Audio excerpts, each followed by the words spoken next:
Hello and welcome back. Warren Hastings का revenue system कब आया था? 1769 से 1770।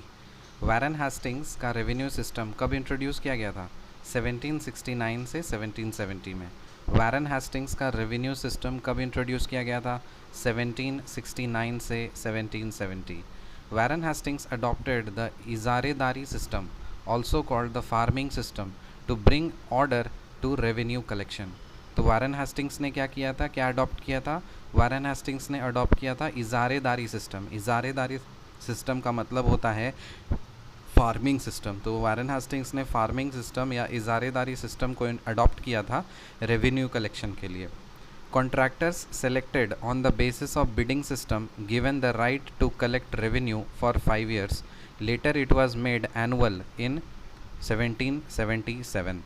तो देखो, वारेन हेस्टिंग्स का रेवेन्यू सिस्टम में कॉन्ट्रैक्टर्स सेलेक्ट कैसे होते थे? बिडिंग सिस्टम से सेलेक्ट होते थे और उनको राइट टू कलेक्ट रेवेन्यू दिया जाता था 5 साल के लिए।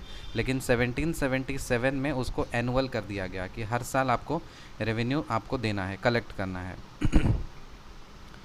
Contractors selected on the basis of bidding system given the right to collect revenue for 5 years। Later it was made annual in 1777। Extortion and oppression by contractors focused on profit and disregarded peasants' welfare।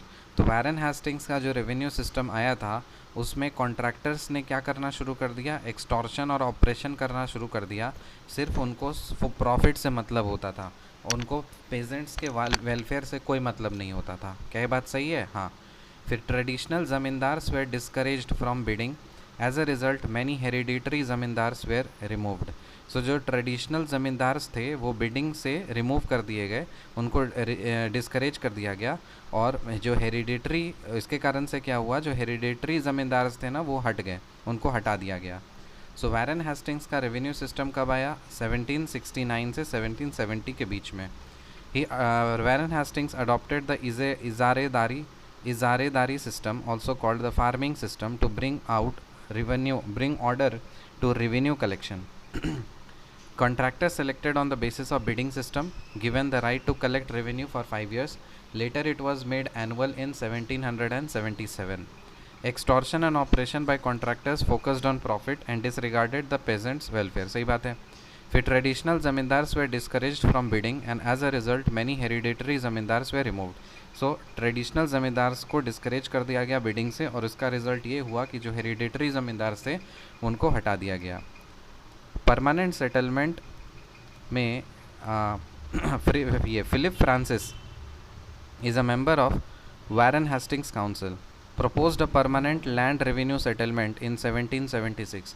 तो ये permanent revenue settlement कब आया था? 1776 में आया था। और किसने इंट्रोड्यूस किया था ये? फिलिप फ्रांसिस ने। और फिलिप फ्रांसिस जो था वो कौन से काउंसिल का मेंबर था? वो वारेन हेस्टिंग्स के काउंसिल का मेंबर था, हेस्टिंग्स काउंसिल का मेंबर था। तो फिलिप फ्रांसिस ने प्रपोज किया परमानेंट लैंड रेवेन्यू सेटलमेंट 1776 में। क्या ये बात सही है? किसने प्रपोज किया था permanent land revenue settlement in 1776? Philip Francis ने। और फिलिप फ्रांसिस कौन था? वो मेंबर था हेस्टिंग्स के काउंसिल का। Lord Cornwallis was sent as governor general with instructions for permanent land revenue settlements with zamindars के साथ में ज़मींदार्स के पास किसको भेजा गया? मतलब किसको भेजा गया as a governor general with instructions for permanent land revenue settlements. देखो, परमानेंट लैंड रेवेन्यू सेटलमेंट्स का इंस्ट्रक्शंस लेकर के as a governor general zamindars के पास कौन गया था? लॉर्ड कॉर्नवालिस गया था। He set up a committee with himself, Sir John Shore and James Grant, to examine the issue. तो ये जो परमानेंट सेटलमेंट रेवेन्यू सेटलमेंट था ना, इसके लिए एक कमेटी सेटअप किया लॉर्ड कॉर्नवालिस ने। और तो उस कमेटी में 3 लोग थे, एक तो था लॉर्ड कॉर्नवालिस, दूसरा था सर जॉन शोरे और तीसरा था जेम्स ग्रांट। सो कॉर्नवालिस, जॉन शोरे और जेम्स ग्रांट, ये तीनों मिलकर के कमेटी सेटअप किया था इस इशू को एग्जामिन करने के लिए। ठीक है, तो रिकैप करते हैं। वारेन हेस्टिंग्स का रेवेन्यू सिस्टम कब आया था? 1769 से 1770 के बीच में। वारेन हेस्टिंग्स ने अडॉप्ट किया था इजारेदारी सिस्टम, जिसको फार्मिंग सिस्टम बोलते हैं, और किस लिए? To bring order to revenue collection. Contractor selected on the basis of bidding system और given the right to collect revenue for 5 years। जो कॉन्ट्रैक्टर्स कैसे सेलेक्ट होते थे, बिडिंग सिस्टम से सेलेक्ट होते थे और 5 साल के लिए इनको बोला गया था कि आप रेवेन्यू कलेक्ट कीजिए। लेकिन 1777 में इनको बोला गया फिर एनुअल करिए। फिर extortion and operation by contractors focused on profit and disregarded peasants welfare. क्या ये बात सही है? हाँ।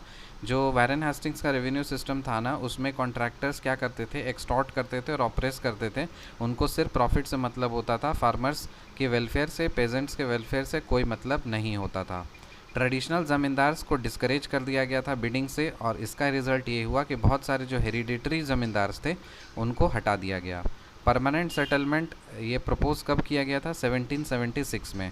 और किसने प्रपोज़ किया था ये permanent land revenue settlement system को? फिलिप फ्रांसिस ने। फिलिप फ्रांसिस कौन था? ये मेंबर था ये आपका हेस्टिंग्स के काउंसिल का। लॉर्ड कॉर्नवालिस को भेजा गया as a governor general with instructions for Lord with permanent land revenue settlements with zamindars. So zamindars के साथ में बातचीत करने के लिए, उनको इंस्ट्रक्शन समझाने के लिए परमानेंट लैंड रेवेन्यू सेटलमेंट का एज अ गवर्नर जनरल किसको भेजा गया था? कॉर्नवालिस को भेजा गया था। तो permanent land revenue settlement system के लिए कमेटी लॉर्ड कॉर्नवालिस ने बनाया था, 2 और अलग मेंबर्स के साथ में।